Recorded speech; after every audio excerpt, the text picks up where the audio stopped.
Bienvenidos a esta enseñanza. Usted se alegrará en los siguientes minutos porque la exposición de la palabra de Dios alumbra. La explicación de ella da entendimiento a los sencillos.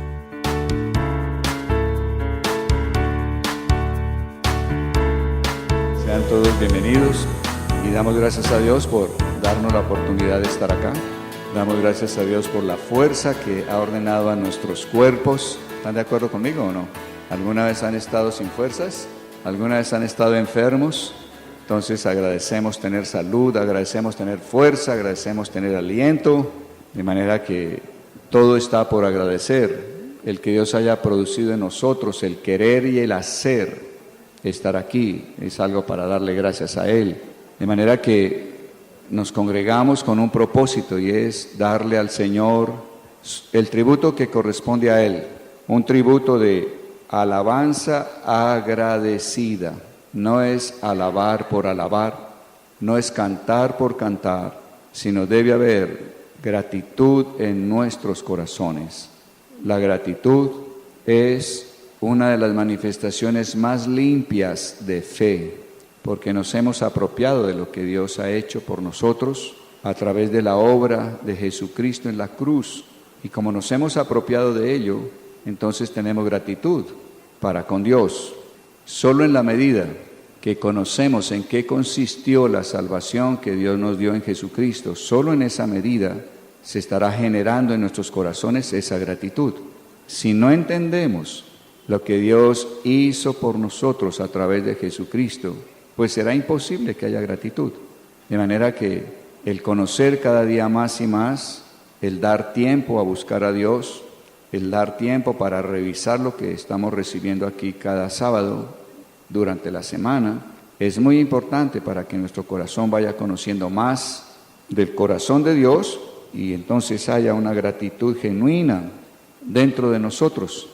Entonces nos reunimos para darle a Dios esa gratitud. Entonces a eso vinimos a dar primeramente, vinimos a entregarle a Él toda nuestra atención, toda nuestra fuerza, vinimos a darnos con toda generosidad.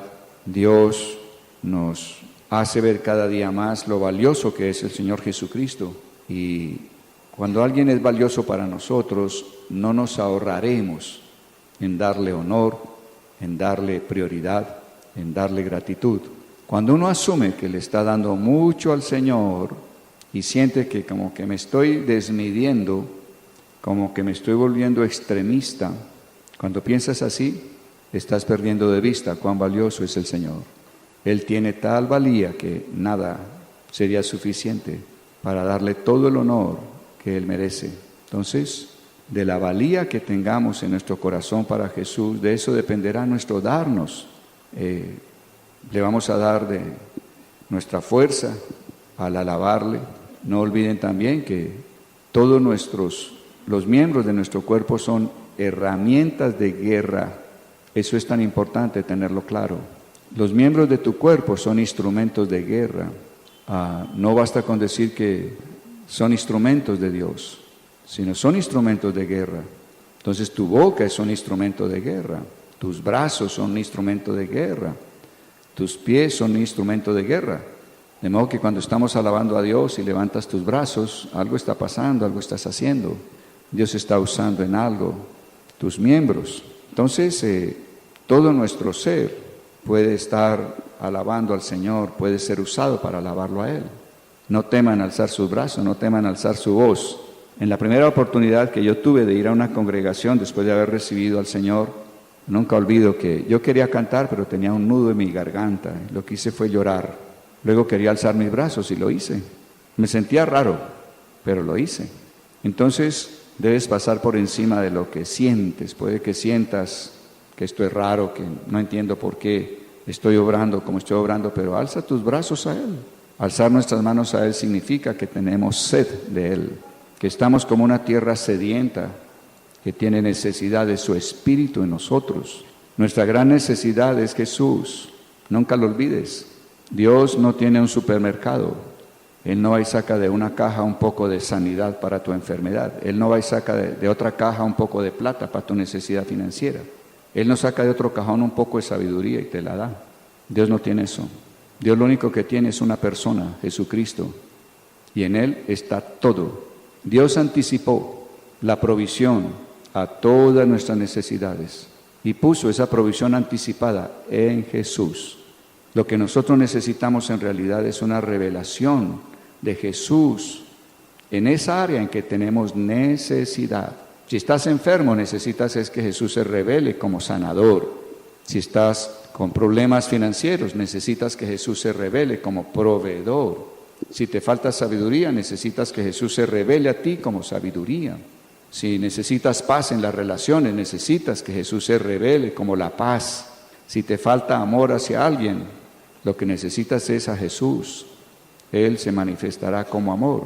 Entonces, cualquier necesidad que tengas, debes saber y creer que Dios tiene la provisión para ti, pero está en una persona, en Jesús. Nosotros no podemos usar a Jesús como un medio para manipular al Padre. Jesús no es un medio. No es que porque digan el nombre de Jesús dame, entonces el Padre se ve obligado a ir y sacar de una caja y darme lo que estoy pidiendo. Todo lo que yo necesito está en Jesús. Por eso la palabra dice que todas nuestras necesidades, ¿cierto?, son provistas en las riquezas de la gloria que hay en Jesucristo. ¿Dónde está la provisión de nuestras necesidades? En las riquezas de la gloria de Jesucristo. Todo está en Él. No podemos pensar que Dios nos dé algo aparte de Jesús. Y cuando vemos eso, creo que empieza a cambiar algo en nuestra mente y en nuestro corazón. Necesitamos a una persona. Y entonces cuando levantas tus manos estás diciendo necesito de la persona del Señor Jesús, necesito el Espíritu de Dios, el mismo Espíritu de Jesús lo necesito que se revele a mi vida. Entonces yo creo que no haya ninguna vergüenza en alzar las manos.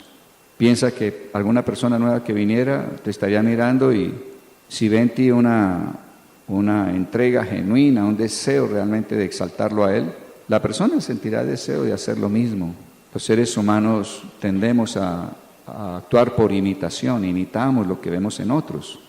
Entonces, nunca nos estaremos dando desmedidamente, nunca. Jesús es tan valioso que no importa cuánto diéramos, nunca sería suficiente para darle toda la honra que Él merece.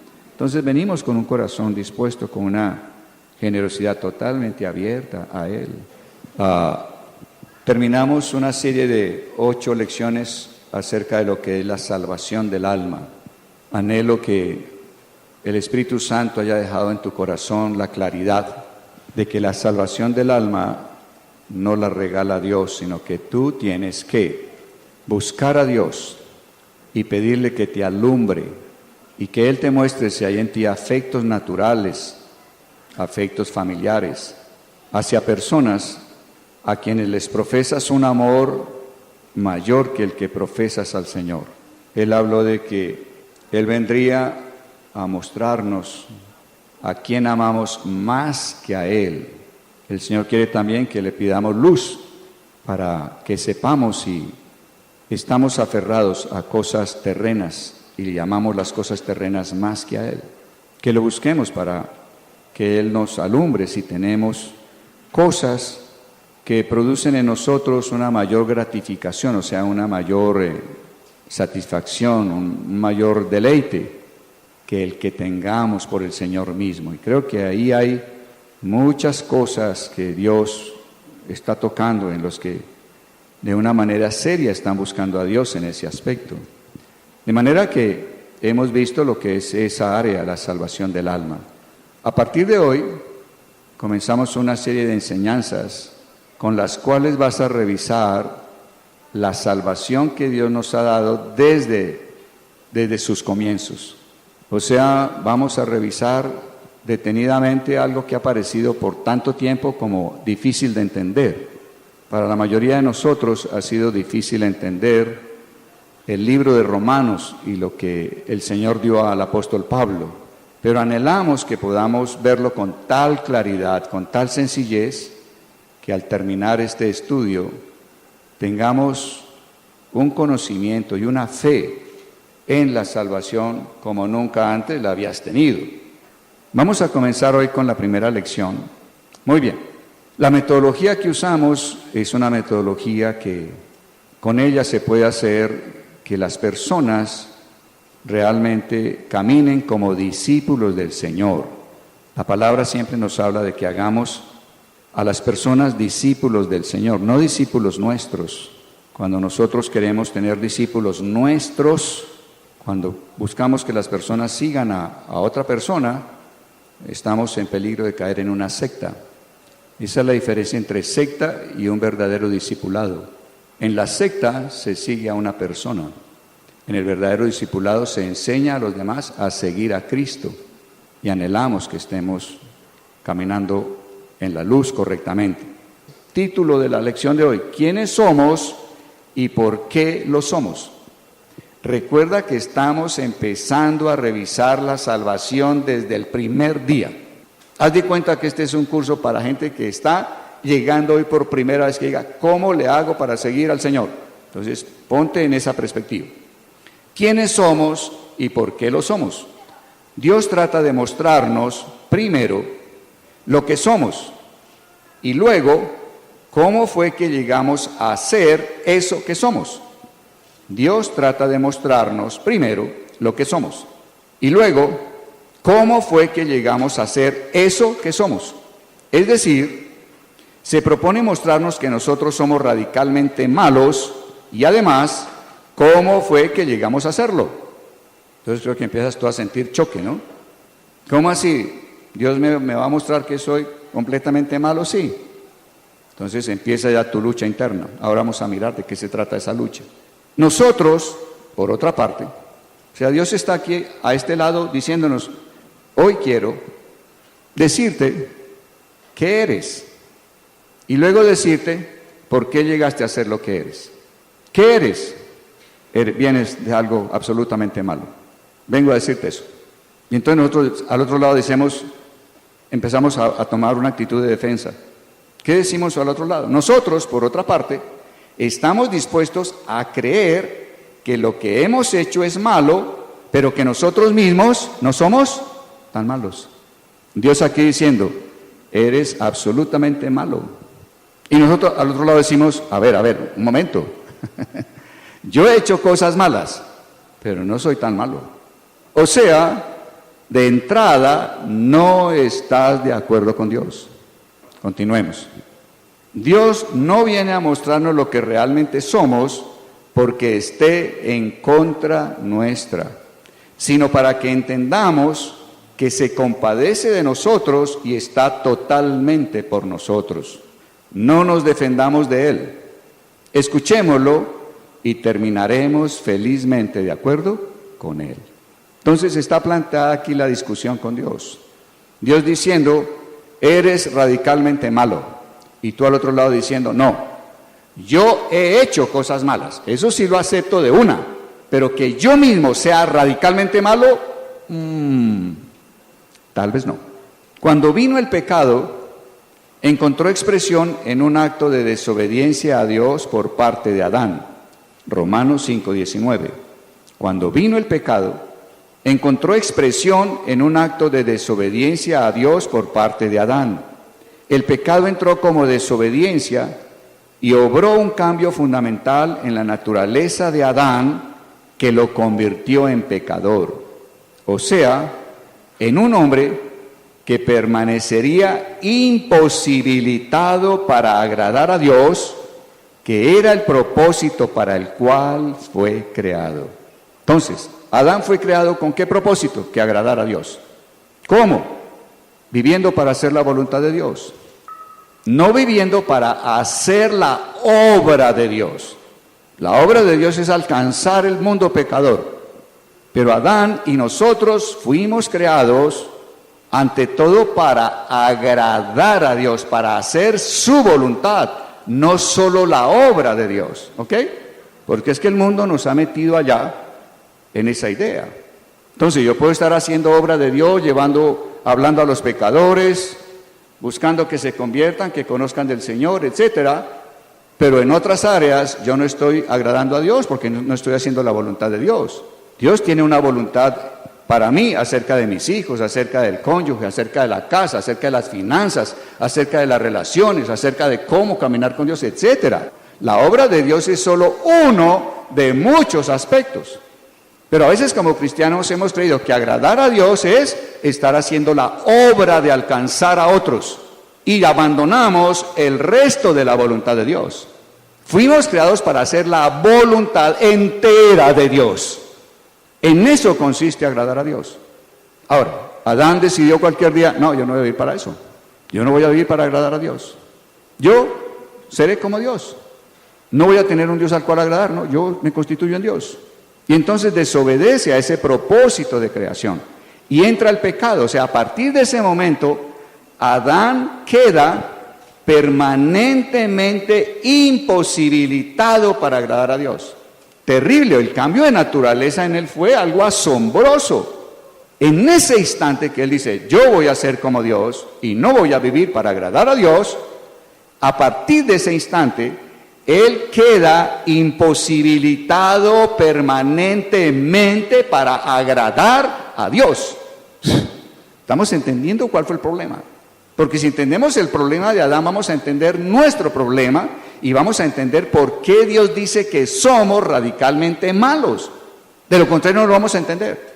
¿Cuál era el propósito para el cual fue creado? Agradar a Dios.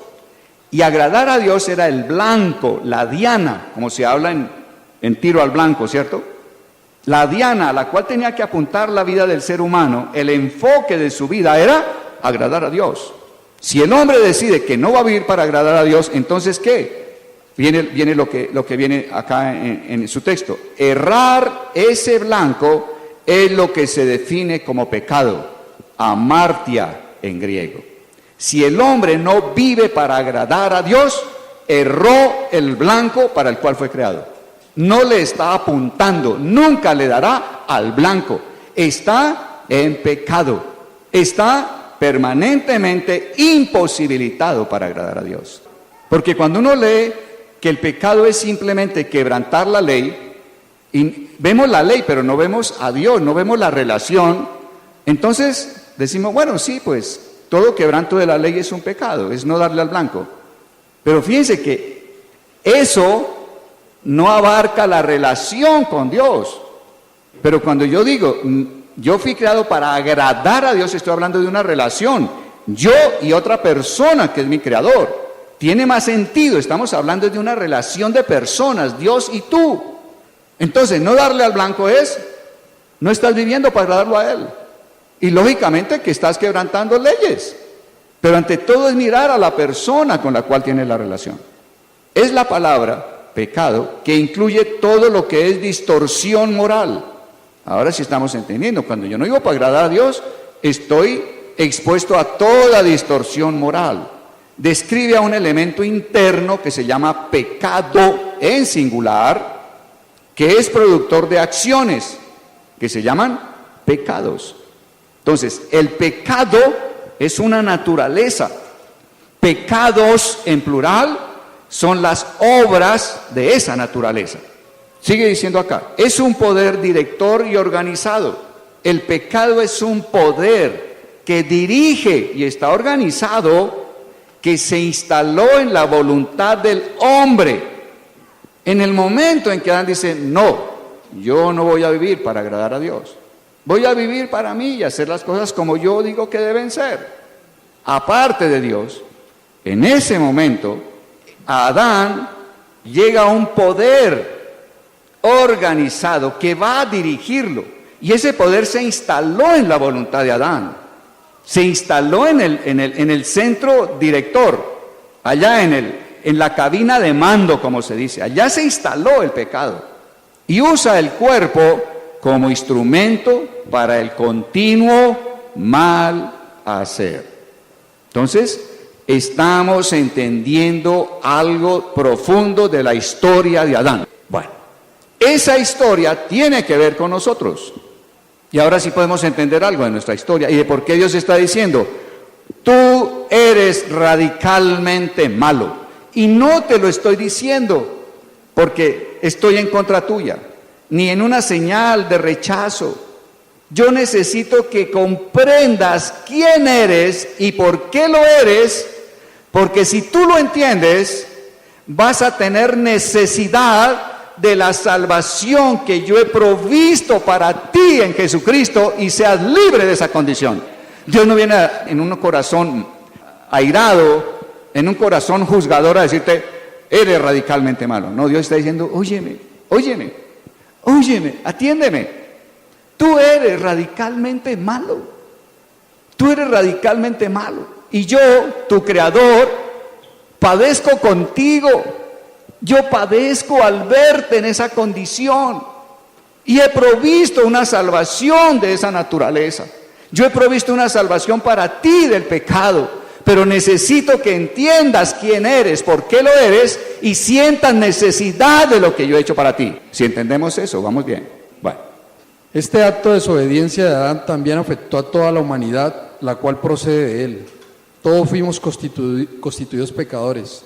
¿Cómo fuimos constituidos pecadores? Por la desobediencia de Adán. No nos convertimos en pecadores por lo que hemos hecho, sino por causa de lo que Adán hizo y llegó a hacer. Por lo tanto, Dios en su primera avanzada dice, todos están bajo pecados, Romanos 3:9. Dios mismo nos está diciendo que nacimos pecadores y pecamos porque somos pecadores. Es un error que pensemos que somos pecadores porque cometemos pecados. Lo que cuenta es que somos pecadores por naturaleza, por constitución, no por acción, como Romanos 5:19 lo expresa. Por la desobediencia de un hombre, los muchos fueron constituidos pecadores. Todos nosotros pecamos antes de nacer porque estábamos en Adán, cuando él pecó. Estuvimos envueltos en el pecado de Adán y por nacer en Adán recibimos todo aquello que es de Adán. Nuestra vida viene de Adán y porque su vida fue pecaminosa, tal es la nuestra. Soy pecador porque desciendo de una estirpe mala. El cometer pecados es la evidencia de que ya soy pecador, no la causa de que yo sea pecador. Además, no puedo hacer nada para cambiar eso. Por cambiar mi comportamiento, mis acciones, no dejaré mi naturaleza adámica. Si pudiera vivir sin pecar, igualmente sería pecador, porque tengo en mí mismo la naturaleza caída de Adán. Hay pecadores malos, buenos, morales, corruptos y otras categorías, pero todos son igualmente pecadores. No radica en lo que hacemos, sino en lo que somos. Si mi estado natural es ser pecador, ¿perseveraré en el pecado? ¿Viviré aún en el pecado? El apóstol Pablo responde enérgicamente esta pregunta: en ninguna manera. Romanos 6, 1, 2. ¿Cómo puede un Dios santo estar satisfecho con hijos impíos, esclavos del pecado? Dios, por tanto, ha hecho provisión adecuada para que seamos librados del dominio del pecado. Nuestro problema es que nacimos pecadores. ¿Cómo podremos separarnos de nuestra herencia pecaminosa? Si nacimos en Adán, ¿cómo separarnos de Adán? Hay un único camino. Entramos por nacimiento, saldremos solo por muerte. Para separarnos de nuestra tendencia pecaminosa, debemos separarnos de nuestra vida adámica. La esclavitud al pecado vino por nacimiento. La liberación del pecado vino por muerte de la naturaleza adámica y es precisamente este el medio de emancipación que Dios ha provisto. Muerto al pecado. Romanos 6, 2, 11. Pero, ¿cómo morir? No tratando de matarnos, sino reconocer que Dios nos ha juzgado en Cristo y que podemos unirnos a su muerte. Romanos 6, 3. En Romanos 5, 12, 21 se nos cuenta no solo de Adán, sino también del Señor Jesús. Porque así como por la desobediencia de un hombre los muchos fueron constituidos pecadores, así también por la obediencia de uno los muchos serán constituidos justos. Romanos 5, 19. Fuimos hechos pecadores por causa de la desobediencia de Adán, pero constituidos justos por causa de Cristo. Cuando el pecado abundó, sobreabundó la gracia, para que así como el pecado reinó para muerte, así también la gracia reine para la justicia, para vida eterna, mediante Jesucristo, Señor nuestro. Romanos 5, 20, 21. En estos pasajes la gracia contrasta con el pecado y la obediencia de Cristo se contrapone a la desobediencia de Adán. En Adán recibimos todo lo que es de Adán. En Cristo recibimos todo lo que es de Cristo. En Adán se perdió todo. Por la desobediencia de un hombre entró el pecado y por el pecado la muerte. Además, todos fuimos constituidos pecadores. Desde ese día y en toda la raza humana, el pecado ha reinado para muerte. Pero aquí está el rayo de luz que ilumina la escena. Por la obediencia de otro podemos ser constituidos justos. Nuestra desesperación está en Adán, nuestra esperanza en Cristo. Muy bien, miremos aquí algunos elementos importantes. Dios entonces está diciendo al ser humano, eres radicalmente malo, porque eres pecador. Y el ser humano al otro lado dice, no, yo he hecho cosas malas, pero realmente no soy tan malo. Dios entonces viene a decirnos, tú eres pecador. ¿Y sabes por qué eres pecador? Y nosotros diríamos, pues soy pecador porque hago cosas malas. Y Dios te respondería, no, tú no eres pecador porque haces cosas malas. ¿Me están oyendo? Dios viene y le dice al ser humano, eres pecador. El ser humano dice, he hecho cosas malas, pero no soy tan malo. Entonces Dios le dice al hombre, no, es que tú no eres pecador porque haces cosas malas. El hombre diría, ¿cómo? ¿Qué es lo que me estás diciendo? Dios diría, te estoy diciendo que no eres pecador porque haces cosas malas. ¿Cómo? ¿Me repites eso? Dios diría, te estoy diciendo, no eres pecador porque haces cosas malas. No entiendo, Dios. Y Dios te diría, no eres pecador porque haces cosas malas. Tú eres pecador por naturaleza, por nacimiento, por esencia, eres pecador. Las cosas malas que hacen son la evidencia de que eres pecador, pero no son la causa de que seas pecador. Vuelvo y te repito. Dios le dice al ser humano, eres pecador. El ser humano dice, he hecho cosas malas, pero no soy tan malo, como para decir que soy pecador. Y Dios le dice al ser humano, no eres pecador porque has hecho cosas malas. El hombre está diciendo que era por las cosas malas. Dios dice, no, no es por las cosas malas que has hecho que eres pecador. Tú no eres pecador por las cosas malas que has hecho.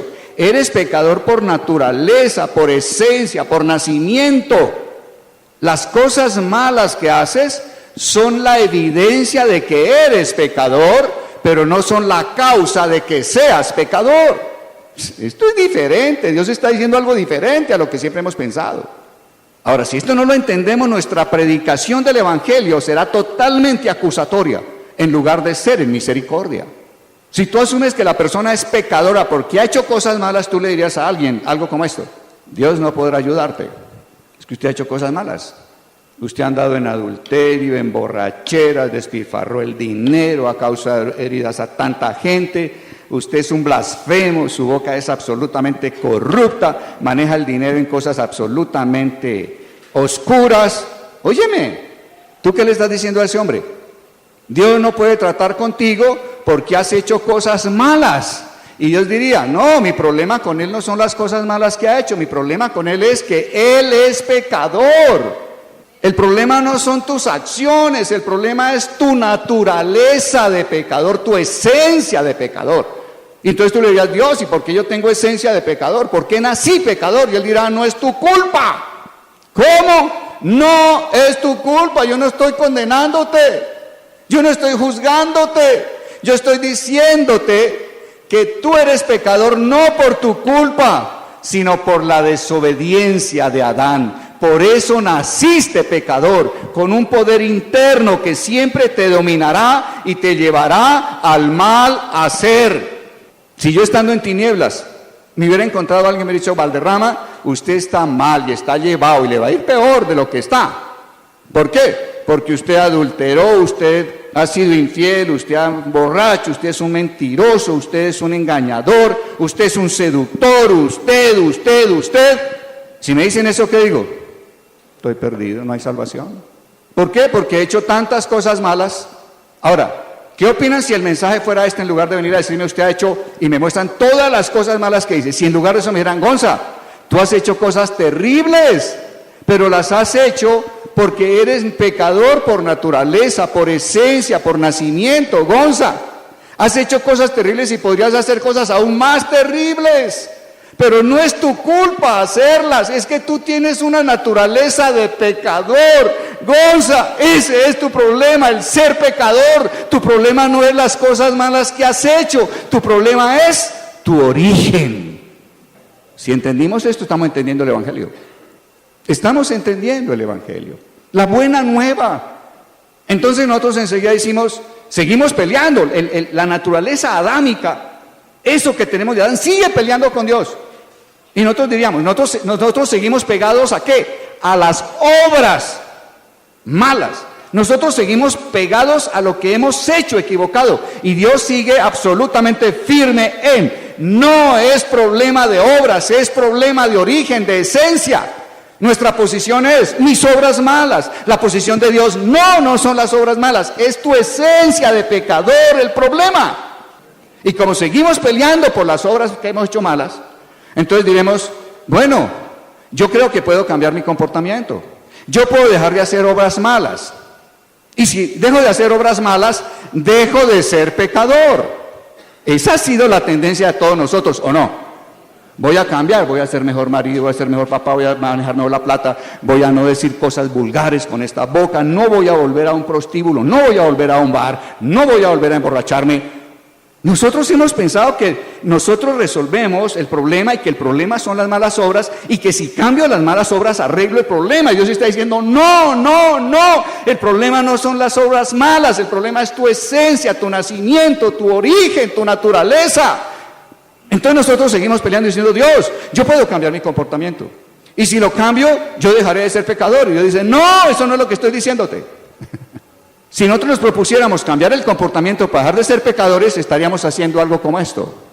Imagínense una gallina que toma un buen curso de natación y lo pasa, aprende a nadar. O sea, la gallina logró incorporar un nuevo comportamiento. Nada. ¿Ustedes qué opinarían que la gallina saliera con el título de nadadora, que efectivamente nada, y la gallina dijera, ¡hey! Ya no soy gallina, soy pato. ¿Qué le diría a la naturaleza entera? No, aunque usted nada, usted tiene esencia de gallina, apariencia de gallina, forma de gallina, idioma de gallina, eres gallina. Nuestro juego ha estado equivocado, nuestra predicación ha podido estar equivocada. Qué diferente que alguien le echara el brazo a otra persona. Qué diferente que yo al compartirle el Evangelio, la buena nueva. Esta es parte de la buena nueva. Aquí comienza la buena nueva. En lugar de decirle, hermano, usted está llevado pues con las que usted ha hecho. Si está vivo es un milagro, hermano. No, usted ha sido un tipo que ha hecho cosas terribles. ¿Qué opinas si en lugar de eso yo dijera algo como esto? Oye, Ernesto, ¿sabes una cosa, hermano? Tu problema no son las obras malas que has hecho, ni las que vas a hacer. Tu problema es tu esencia, hermano. Tu problema es tu origen. Es que tú fuiste hecho pecador, no por tu culpa, no por tu decisión, por culpa de Adán, hermano. O sea, es tu origen, hermano. Ese es tu verdadero problema, ¿está claro? Ahora, la única manera de resolver todos esos problemas y todas esas obras malas que haces es cambiando el origen, resolviendo el origen. Ahí está la clave, hermano. ¿Quieres escuchar cómo puedes cambiar de origen? ¿Quieres escuchar cómo puedes cambiar de esencia y dejar de ser un pecador? ¿Qué diría Ernesto? Contame a ver de qué trata. ¿Es diferente la historia? Es diferente la historia. Nos hemos aferrado. Lo adámico se aferra a obras.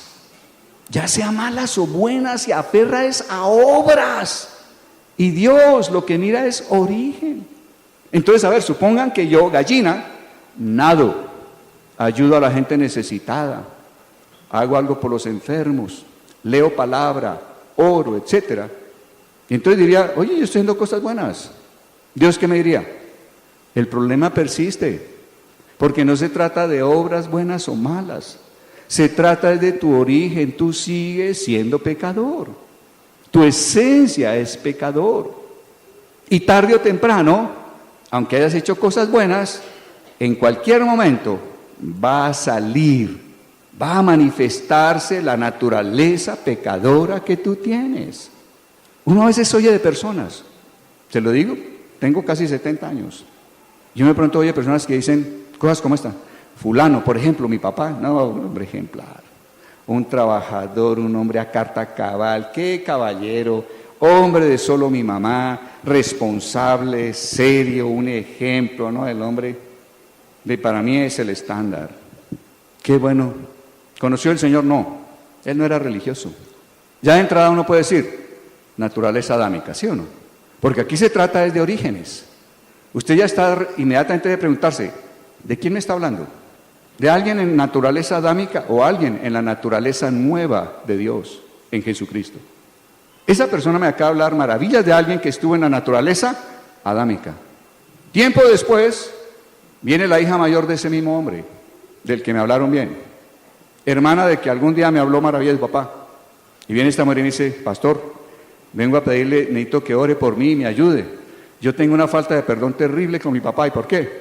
No es que mi papá abusaba sexualmente de mí. ¿Qué? Perdóname, ¿qué me estás diciendo? La naturaleza de ese hombre modelo era adámica. Muchos conocieron las buenas obras. Así solo una persona le tocó conocer la manifestación del hombre de pecado que siempre fue. O sea que la historia, el caminar cristiano, el entender el evangelio es cuestión de entender que hay dos razas: la raza adámica y la nueva raza en Jesucristo. La raza adámica, no importa cuán buenas obras sepa hacer, jamás entrará ni heredará el reino de Dios. Si yo quiero cambiar las cosas que hago, tengo que cambiar ¿qué? La esencia, el origen. Esa es la verdadera raíz. Si cambio la raíz, los frutos cambian. Pero si yo dejo la misma raíz y solo podo lo malo e intento dar frutos buenos, la raíz es la misma, es mala, sigue siendo pecador.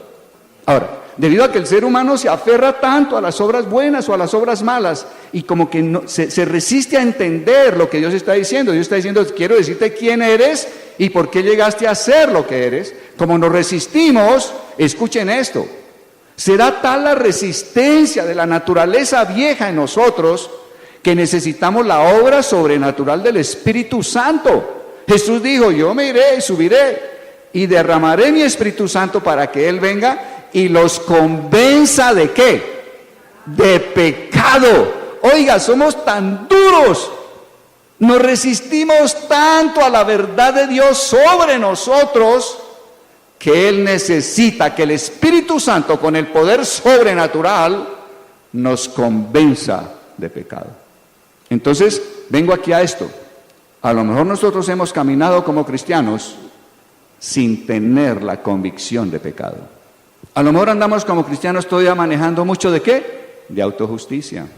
Yo estoy aquí en el Señor, hice cosas malas, pero realmente no fui tan malo. Falta la convicción de pecado. ¿Qué tendríamos que hacer? Decirle a Dios, Dios, derrama tu Espíritu en mí. Lo necesito. Quiero tener convicción, no de que fui medio malo. Dame la convicción de todo lo malo que realmente soy según tus ojos. Dame la convicción. Necesito ser convencido, convencida de que soy un pecador, una pecadora.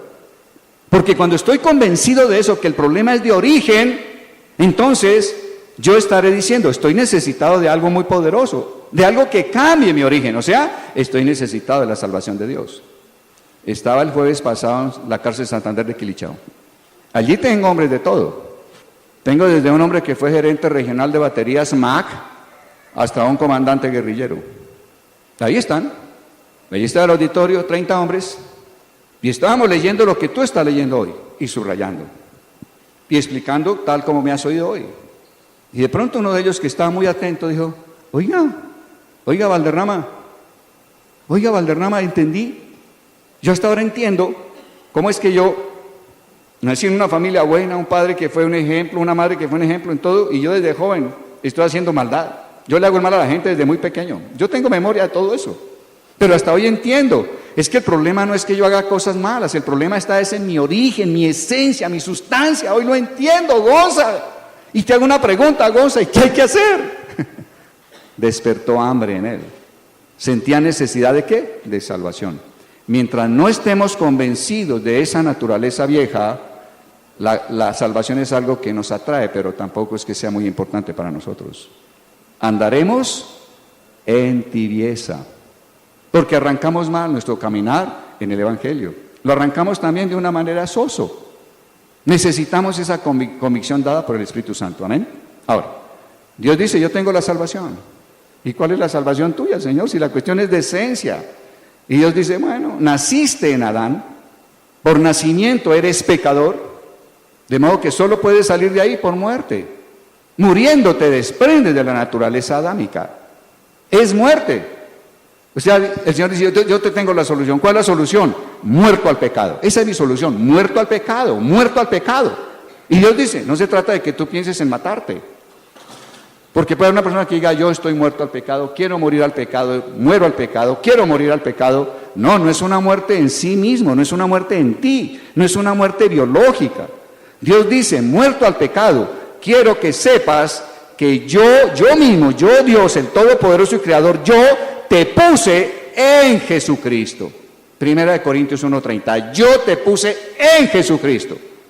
Y cuando Jesús murió en la cruz, al mismo tiempo yo te vi muriendo juntamente con Él. Es a esa muerte a la que se refiere Dios. Y entonces, si nací con esencia de pecador, por muerte puedo desprenderme de esa esencia de pecador. Necesito del sacrificio de Jesucristo. Y entonces la persona dirá, estoy entendiendo. Ahora entiendo por qué hablan de Jesús, por qué hablan de Jesús crucificado, por qué la cruz, estoy entendiendo algo. Explíqueme más. Entonces, creo que estamos como entendiendo el primer gran paso en el Evangelio. Entonces termina aquí la Escritura diciendo, todos nosotros pecamos antes de nacer, estábamos en los lomos, allá en los cromosomas de Adán. Lo que él adquirió, esa imposibilidad permanente para agradar a Dios, resultó ser parte de nuestros genes, de nuestra naturaleza. Todos pecamos antes de nacer, estábamos en Adán cuando él pecó. Estuvimos envueltos en su pecado y por nacer en Adán recibimos todo aquello que es de Adán. Nuestra vida viene de Adán y porque su vida fue pecaminosa, tal es la nuestra. Soy pecador porque desciendo de una estirpe mala, Adán. No porque tú te lo propusiste, no porque fue tu culpa, no porque tú transgrediste a Dios a la manera de la transgresión de Adán. No, Dios viene a decir, no eres culpable. Por eso es que quiero redimirte, quiero hacer algo por ti. Es el corazón misericordioso de Dios, no un corazón juzgador de parte de Dios. Soy pecador porque desciende de una estirpe mala. El cometer pecados es la evidencia de que ya soy pecador, no la causa de que yo sea pecador. Los pecados no son la causa, son la evidencia. Además, no puedo hacer nada para cambiar eso, no es cuestión de cambiar comportamientos. Y termina el escrito diciendo, en Adán se perdió todo. Todo el llamamiento, todo el propósito de Dios, todo el enfoque se perdió. En Adán se perdió todo. Por la desobediencia de un hombre, Adán, entró el pecado y por el pecado la muerte. Además, todos fuimos constituidos pecadores. Pero aquí está el rayo de luz que ilumina la escena. Por la obediencia de otro, Jesucristo, podemos ser constituidos justos. Nuestra desesperación está en Adán. Nuestra esperanza está en Cristo. Entonces necesitamos estar orando. Esta semana, Señor, convénceme de pecado. No necesitas convencerme de cosas malas que he hecho, no. Convénceme de esa naturaleza. Quiero tener esa convicción para que tenga la necesidad y pueda valorar realmente la salvación que tú me has dado en Jesucristo. ¿Se llevan algo nuevo? Teníamos una manera de pensar totalmente diferente a la de Dios. Cuando cambiamos nuestro punto de vista, cuando cambiamos nuestra perspectiva, ese cambio aquí en la cabeza se llama arrepentimiento. Si usted dice, oye, aquí la cuestión no es que yo sea malo porque hago cosas malas, no, yo soy malo por nacimiento. Ahora entiendo lo que Dios dice, ahora entiendo mi necesidad. ¿Qué quieres decir? Estás cambiando tu perspectiva, tu forma de ver las cosas. O sea, Dios está generando con su palabra y con sus conceptos un arrepentimiento en ti. Entonces estamos recibiendo eso también. Vamos a orar. Padre, te damos gracias. Señor, que tu palabra nos alumbre, que tu palabra aclare esas posiciones que nunca hemos confrontado, que tú nos aclares completamente cuál es el punto de vista en que estábamos y cuál es el tuyo, Señor. Que tu Espíritu Santo quite las vendas de los ojos del corazón y nos resplandezca la gloria del Evangelio de Cristo, Señor amado. Padre de gloria, que tu Espíritu Santo nos dé la sabiduría, el discernimiento que hay en ti, Señor amado. Te lo pedimos. No solo que cambie nuestra mente, sino que cambie nuestra perspectiva hacia los demás hombres. Que cambies incluso la manera o lo que vamos a compartir como evangelio, Señor amado. Líbranos, oh Dios, de hablar tanto de los pecados a una persona que llegue a pensar que ciertamente es pecadora por los pecados, en lugar de sentir que tú vienes a quitar una carga de culpa de sobre ella, y además de quitar la culpa, le trae la solución a ese origen, a ese nacimiento, Señor. Padre de gloria, cámbianos, transfórmanos. Te lo pedimos en esta noche. Háblanos mientras dormimos. Despierta nuestro oído mañana tras mañana, Señor, para que oigamos como oyen los sabios. Que podamos ver las cosas como tú las ves, no como las veíamos nosotros antes, Señor. Gracias por ordenar arrepentimiento en nuestra mente, Señor amado. Ordena arrepentimiento en nuestra cabeza, te lo pedimos. Ordena ese cambio de perspectiva. Que tomemos lo tuyo, Señor. Que podamos entender lo que tú dices. Sea todo hombre mentiroso y sea Dios veraz. Lo que tú dices es la verdad. Lo que yo pensaba era una mentira acerca de mí mismo, Señor. Gracias, gracias, gracias.